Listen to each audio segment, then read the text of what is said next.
Hello and welcome to this special edition of the Sky News Daily podcast with me, Dermot Murnaghan.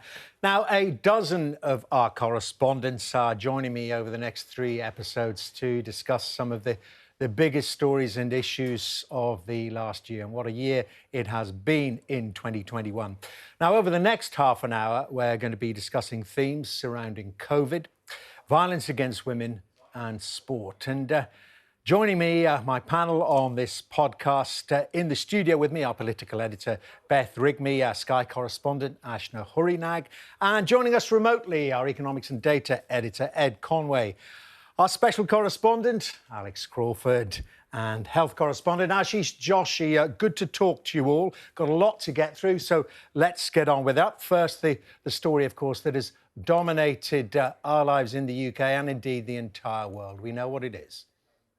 The government is once again instructing you to stay at home. This is similar to the lockdown of March last year. The number of deaths recorded from COVID in the UK has surpassed 100,000. We had to have a funeral with 3 coffins in the same church on the same day because we couldn't face going through it 3 times. It's going to take this country and the whole world a long time to recover from this extraordinary economic situation. Obviously, it's been such a long time and I just want to get on the dance floor. The early indications we have of this variant is that it may be more transmissible than the Delta variant. OK, well, let's go back to the beginning of the year with you, Ashish, first. And, of course, in the UK, an instant lockdown, more or less. Schools went back, I think it was, for a day and then plunged back into lockdown. The disruption to education, Dermot, the upheaval for all of these young people who were expecting to go back to school, were told to stay at home, this cloud hanging over their exam results and what would happen, the uncertainty. And that lasted all the way into the early spring. But certainly at the same time, we had the first movings of this incredible machinery of the NHS and the army and the doctors and primary care and volunteers all coming together to try and set up these amazing, incredible vaccination hubs. Those are the images which are going to be seared into my memory, certainly at the beginning of the year. And then, Alex Crawford, the variants. Delta, originating or certainly identified, first of all, in India. And you reported very graphically on the effect it had and the shivers it sent down the spine, and still is, of the world. Well, weirdly, Dermot, actually, when we arrived in India, they were very much calling it the British variant, the UK variant. It was still very early days, and they were very reluctant to say that it was something that had originated or mutated in India. And we arrived a couple of weeks before it actually peaked in the middle of April. And within an hour of us arriving in India, we were sort of face-to-face, slap-bang in front of the world's worst nightmare of what happens in the middle of a pandemic where the infrastructure cannot cope. Within an hour, we were witnessing at least half a dozen people dying in front of us on pavements, without oxygen, without doctors, families crying and weeping and wailing. It was an absolute meltdown, and it was the apocalyptic version, really was the apocalyptic version of what happens in the eye of a storm when the country can't cope. They had made loads of mistakes, you could argue, because they had a very severe lockdown, like much of the rest of the world, earlier, and they'd emerged out of it and thought that they had beaten it. That was the big... We can't imagine it now, but back then, back in January and February, the Prime Minister of India was boasting that they were in the end game of coronavirus. Yeah, indeed. Ashna, I want to get away from the data and the big picture and some of the human stories that, of course, you reported on over the year. And, you know, talking about vaccines there, people perhaps who haven't been vaccinated, and then the awful effects of that. Yeah, we are still seeing a huge amount of people who don't want to take the COVID-19 vaccine for whatever reason. There's been a huge amount of reporting done on the myths around some of the fears, people playing on that mistrust that some people have. And it is a multi-generational thing often, but you do have mistrust in some communities and therefore they're fearful of this vaccine. When you look at the bigger picture, it is so clear that the vaccine is our way out in many respects. It can save so many lives. But there is no doubt that the nation is going through this, and the world, this collective sense of mourning, this grief. And it's hard, I think, to find somebody who hasn't been impacted by the pandemic in some form. You talked to some families, didn't you? I mean, that have really been, cut apart by it. Destroyed by it. And also families that we've spoken to who chose not to get the vaccine and have then gone on to die from COVID-19. So people in that scenario, speaking to them has been so eye-opening, because obviously they're having this moment of real reflection now, and it's taken the loss of a loved one for them to go out and get their vaccine. And you're seeing a lot of these stories where people are saying, we didn't want to take it, we chose not to take it, and please go out and do so because look at what it's done to our family. And yet still, you do have a lot of people who are still hesitant. I spoke to a number of pregnant women only yesterday who don't want to take the COVID-19 vaccine, and it's going to take a lot of work to win those people over. Beth, talk to me about the politics of it all, and let's look at it from the start of the year. We've got a Prime Minister, he was reluctant to lock down again in January. He was reluctant to stop flights from India as Delta started to spread. And he was very eager to have the grand reopening Freedom Day in England on July the 19th. But yet, as we reach the end of the year, still many questions about what happens next in terms of restrictions. Absolutely, Dermot. I was actually looking back on this year, and it's so odd in that none of us can really imagine living without COVID. And so much has happened in this year. I can't keep up with it myself. And actually, I went back to March the 23rd. That was the year anniversary of the first lockdown. And I said to the Prime Minister at that press conference, what's your reflection about what's past and what's to come? And he said, we'll be dealing with COVID, certainly in my case, for years to come.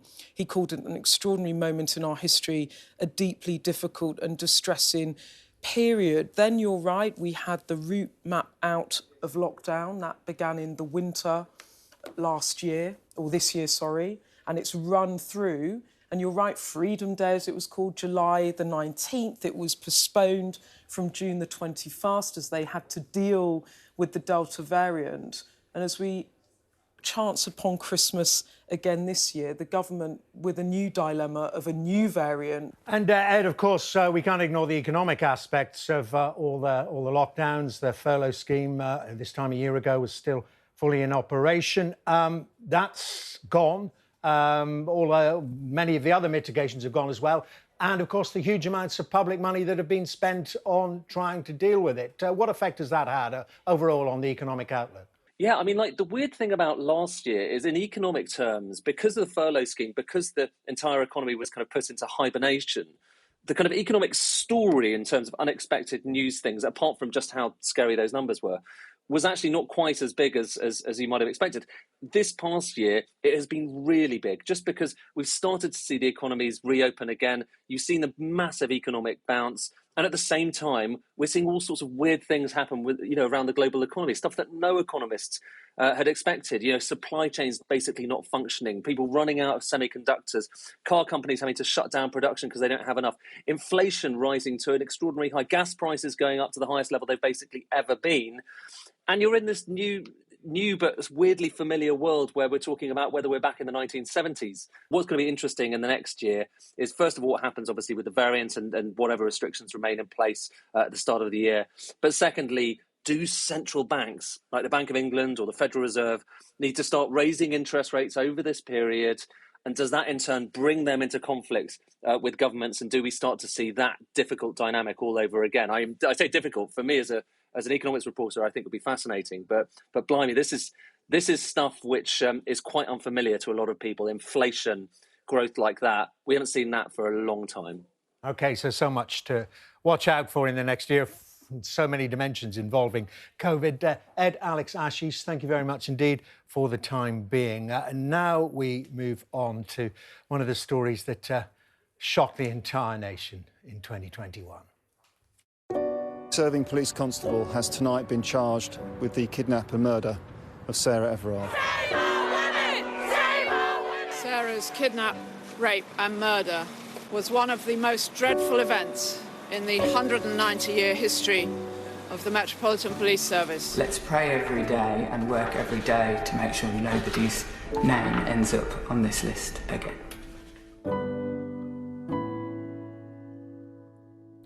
Ashna, let me ask you a personal question about Sarah Everard, the atrocity, the murder. You know, I've got daughters your age, and I know that, you know, how deeply it affected them. It affected us all, of course, but, you know, they now really think very hard about walking home, about who knows where they're going, all kinds of things. You know, I know that they've been in women's and young girls' minds for many times, but this really brought it home, didn't it? Yeah, it did. And it also was a moment where everybody realised that these were conversations and daily thoughts that women and girls have. You know, where are you going at night? Telling friends to be aware of your location, carrying your keys in your hand just before you get home and making sure it's, you know, you don't have a lot of time on your own outside your front door, just getting in as quickly as possible, sharing your taxi journey with your friends. It's consistently, it's quite hard work actually, isn't it, when you think about it? But it's the daily occurrences. People are genuinely so affected by what they've seen this year, and we have seen this cascading amount of anger, frustration, huge amount of emotion behind what we've seen this year, fueling the conversation around violence against women and girls. And it has been a really bleak fight to try and get movement on this year, but we have seen a lot of movement. But of course, it all started back with Sarah Everard being brutally murdered in the way that she was.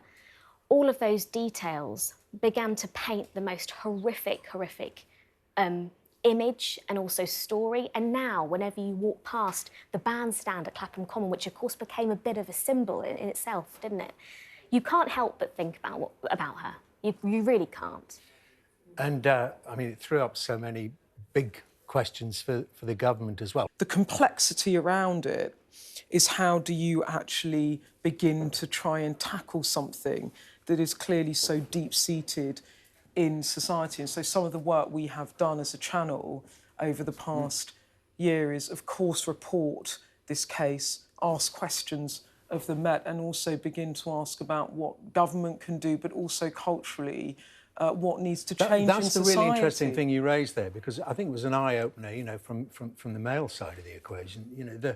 You know, particularly when we had, didn't we? We had that schoolgirl campaign, just pointing out how routine sexual harassment was throughout their school careers, and much worse, of course. Last time I checked the femicide census, 129 women have been killed by men in the UK since the beginning of this year. So it pulls up, I guess, the importance and the touch. I think you called it the touch paper. I mean, I'd say a couple of things about this. The first one is, in the panel we did with MPs about violence against women and girls, some of the things that they want to change culturally and in terms of legislation. Jess Phillips, who, of course, campaigns so prominently and effectively against domestic violence and violence against women and girls, you know, the thing that struck me in that conversation we had was she said, the thing is everyone knows a victim. That means everyone knows a perpetrator, and that is the conversation that we're not having at the moment as a society, and that's about the cultural change that we need to perhaps begin to bring in and discuss. And then the second thing is just in terms of course, government can't fix every problem, and particularly societal problems, but there is calls about what they can actually do in terms of strengthening legislation, in terms of making it a police priority to deal with sexual harassment. Do they make harassment of women and girls in the street a crime, so it becomes less acceptable? Do they, in the online harms bill that's going to come into Parliament next year, begin to make things like cyber flashing, when people send unsolicited pictures unwanted to teenage girls and women, do they make that a crime? So I think that there will be a body of work in the next year about what they can do as a government, what MPs can do to try and put a structure around this more substantively, but ultimately, Dermot, it is a cultural change as well about what is permissible and what is not permissible, and maybe it does start with harassment of women and girls in the streets. OK, well said. Beth, Ashna, thank you both very much indeed. Well, coming up next on the podcast, we look at the sporting controversies of 2021.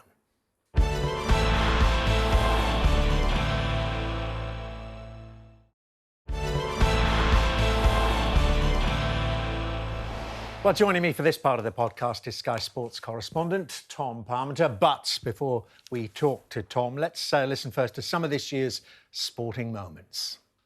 I know that the pain that I went through for them few months, no one could ever put me through that pain again. It's an absolute disgrace, and honestly, we have to wrestle back the power in this country from the clubs at the top of this league. Watching England play is normally a burden of suffering, and tonight it was no exception. It means so much to me to be here with the trophy. It was always a dream to win a Grand Slam.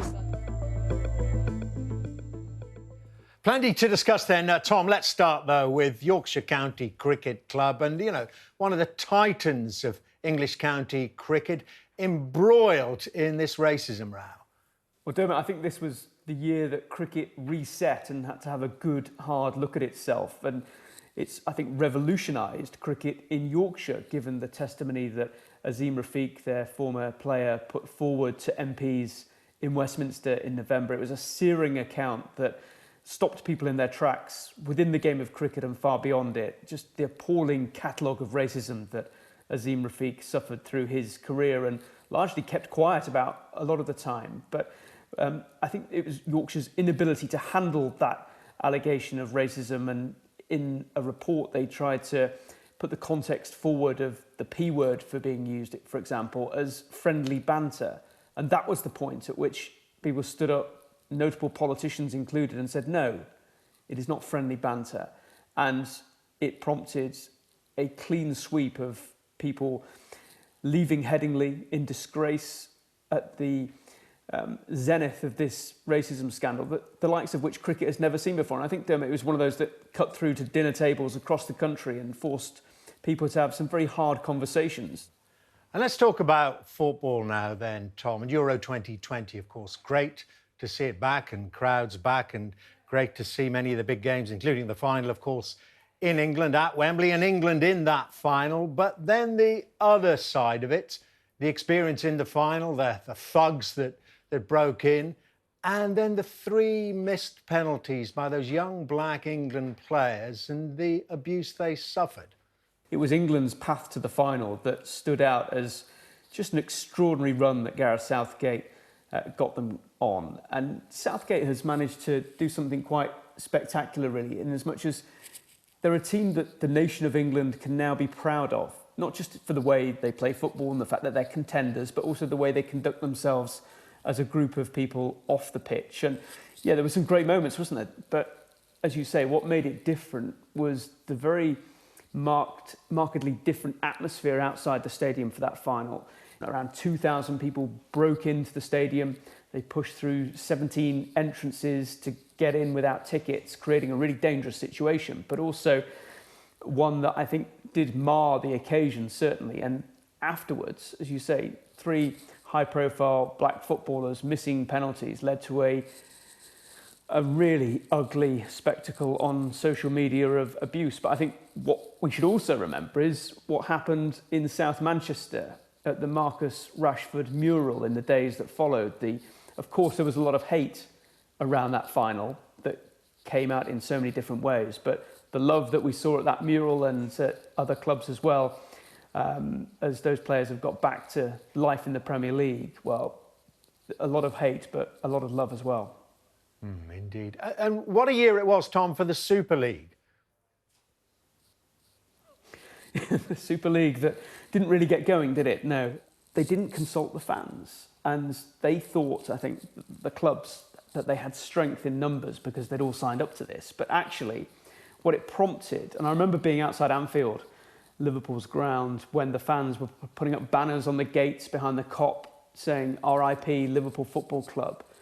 And you think, this is a huge fight back from the fans. They were galvanised to the point where they really mobilised and took action and made their point very forcefully indeed. And now tell me this time a year ago, you've got to be honest, even the sports expert you are, Had you ever heard of Emma Raducanu? We all have now, but I mean, boy, she just burst onto the scene, originally at Wimbledon, and now she's a Grand Slam champion.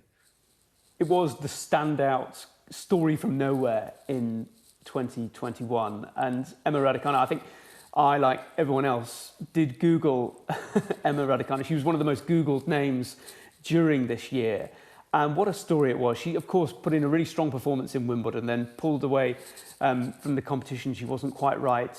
And then just seemed to waltz into New York.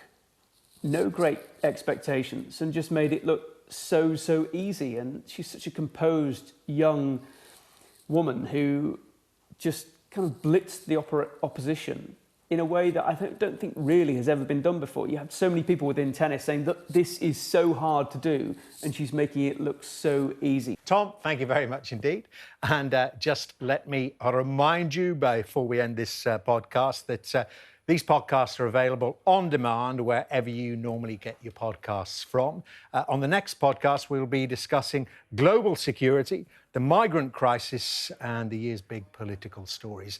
This edition, let me tell you, was produced by Annie Joyce, along with Felix Forbes, and directed by Kevin Donaldson. Thanks for listening.